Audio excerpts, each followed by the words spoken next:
Welcome to Good Faith Reads. I'm your host, Rebecca Gordon, intern this year at Good Faith Media. Good Faith Reads is a short podcast released twice a month in which we focus on one of our book authors at Good Faith Media. We've published more than 100 titles under our Nurturing Faith book imprint, and we invite you to check them out at goodfaithmedia.org/bookstore. Today's guest is Jack Glasgow, author of Seeing with Jesus, Developing a Worldview Shaped by the Gospels. He is joining us remotely from Zebulon, North Carolina, where he has served at Zebulon Baptist Church for over 40 years. Jack, welcome to the podcast. Oh, thank you, Rebecca. How are you doing today? Doing very well. Enjoying the beginning of the Advent season. Yes. Well, a standard question we ask our authors on Good Faith Reads is, tell our listeners in one sentence, if you can, what your book is about. Okay. Seeing with Jesus is about taking a fresh look at the life, ministry, and teachings of Jesus in order to have a clearer and more accurate picture of how Jesus viewed the world. And was there a critical life experience that shaped your need or your desire to write this book? You know, I think the most important goes way back to my being a senior in high school. I grew up in Atlanta, Georgia, in a wonderful suburban community. And at the end of my senior year, the neighborhood was in transition. There was racial transition going on. It was sort of the era of blockbusting in real estate. And so as I graduated from high school, we were moving from our neighborhood. All my friends were leaving. The school was changing. And it was really a critical time for me. There was something about it that for me said, as idyllic as my growing up has been, there's something wrong with our faith. If persons of color moving into our neighborhood is something that causes us to want to leave. I was leaving my home of 18 years, all because of that racial transition. Churches were moving further out into the suburbs, selling their property, and people could not imagine living in an integrated neighborhood. And for me, that was a faith crisis. The good news is that during my college years, I was part of a wonderful church. Things happened that I was called to ministry, and then I came to Southeastern Seminary and started to work here. But I think it developed a lifelong passion of trying to figure out what was wrong with the way we viewed the world, that we could not envision living in harmony with persons of color. That's one of the reasons I did my graduate work in Christian ethics, and it has been an important part of my ministry to try to probe that question and to recognize that so often we claim to be Christians, but we really don't see the world the way Jesus saw the world. Yeah, and your book does such a good job of talking about that and kind of challenging us to see it the way Jesus does. One of the things I really loved about it was how you kind of simultaneously were calling out some common Christian behaviors that don't align with the gospel, but you're also offering these hopeful affirmations and loving words to Christians. So could you tell us a little bit about your effort to kind of strike that balance when you were writing? Well, I think that's sort of consistent with my own style in pastoral ministry. I serve a wonderful congregation here in Zebulon, have for my entire tenure, but we're not a perfect congregation. And so it's important for me to be able to speak prophetically to our congregation and to be consistent with the biblical message, but at the same time, to do it with love and to do it with grace. And I think by doing it that way, you see people be able to grow, to be able to actually grow more capable of seeing the world from a Jesus perspective. Definitely. And I think that seems from your book as well as kind of how you define discipleship. It's a challenge, it's a cost, but it's also really surrounded in love. Yes. Great. Well, we will be right back in 15 seconds with more of Good Faith Reads. Are you an undergraduate, graduate student, or recently graduated? Are you interested in religious journalism?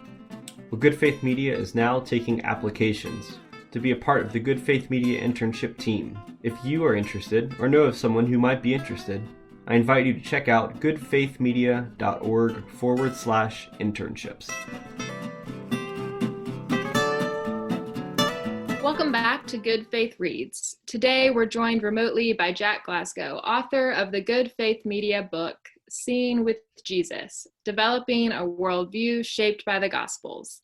I'm Rebecca Gordon, intern at Good Faith Media. Jack, could you tell us a bit about your writing process? Did you set weekly goals or give yourself daily word count mandates? Did you ever face writer's block? Tell us about the process. Okay.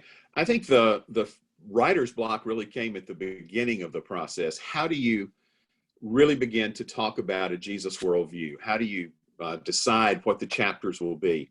And it took a long time for that. There was probably several months that I tried various ways to think about doing the book. What I finally decided was I'd do a chapter on the Sermon on the Mount to begin, so that we could look at the kingdom teaching of Jesus.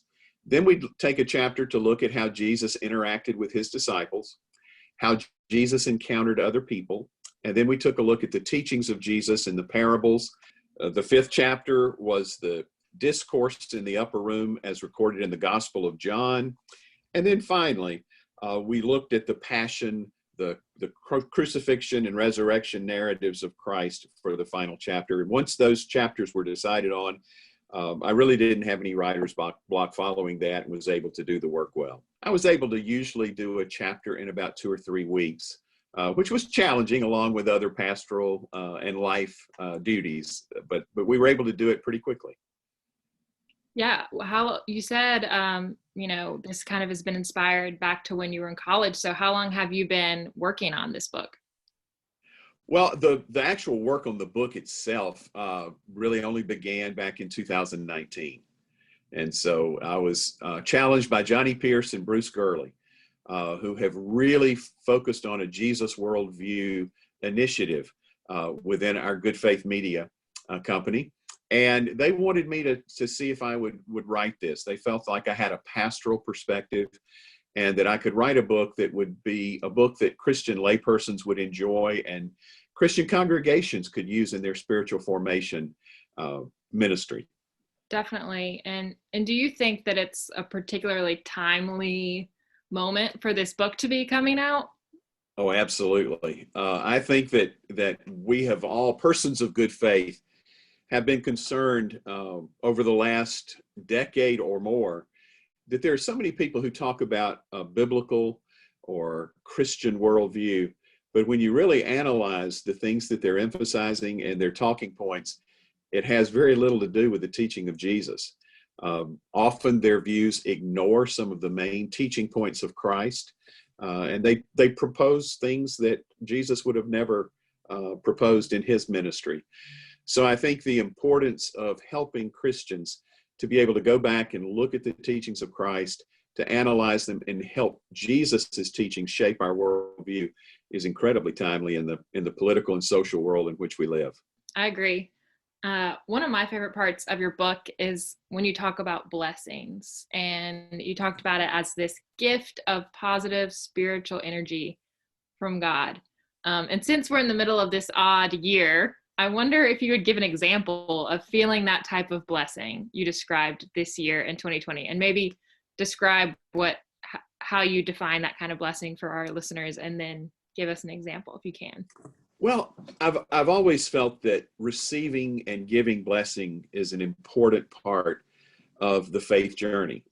And as a pastor, I realized that so many of my members struggle because maybe somewhere along the way in life, they didn't receive the blessing from parents or from significant persons in their lives. So I tried to really work on in my pastoral ministry, what does blessing really mean? And to me, it is that gift of a positive spiritual energy to another person. I can't think of anyone who did that better for me than my father. My dad was a deeply spiritual person. He was an educator. But I think that I knew that I was loved. I knew that I had his support. I knew that he wanted the best for me. And one of the things, an example I would give is, I didn't see my dad cry often in life, maybe 4 or 5 times in life. But 3 of the times were at deeply spiritual moments. When I made my profession of faith, when my little younger brother made his profession of faith, and then when he presented me my ordination Bible at my ordination on behalf of our home church.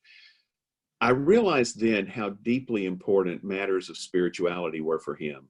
And I realized that he wanted God's best for my life. And I always felt that positive energy from him, from my mother as well.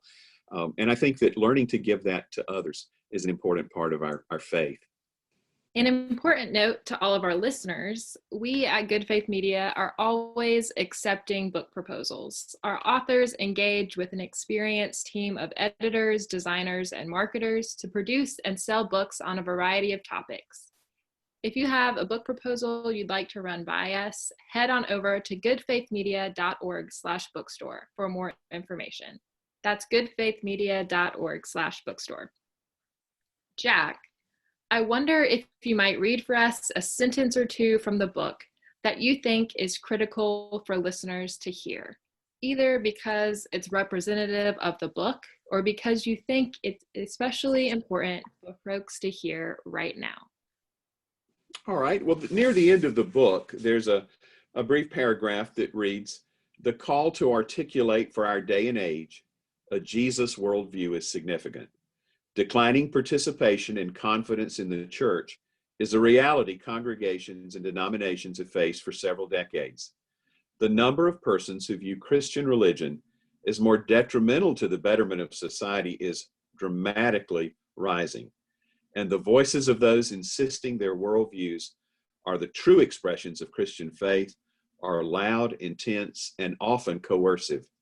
A different voice needs to be heard. A different way of living needs to be apparent. A new vision needs to take shape." That's so great. And particularly we just talked before the podcast started, I've been in a church congregation for 4 years, and Jack's been in his congregation for over 40. And it's really encouraging to younger ministers that it is kind of a challenging time to be entering the church and to be trying to offer this different worldview, but there's so much to be positive about as well. Well, thank you, Jack. Our guest today on Good Faith Reads has been Jack Glasgow, author of Seeing with Jesus, Developing a Worldview Shaped by the Gospels. The book, along with more than 100 other titles, is available as both a print book and an ebook at goodfaithmedia.org/bookstore. Jack, we appreciate you being our guest today. Thanks for being here. Thank you, Rebecca.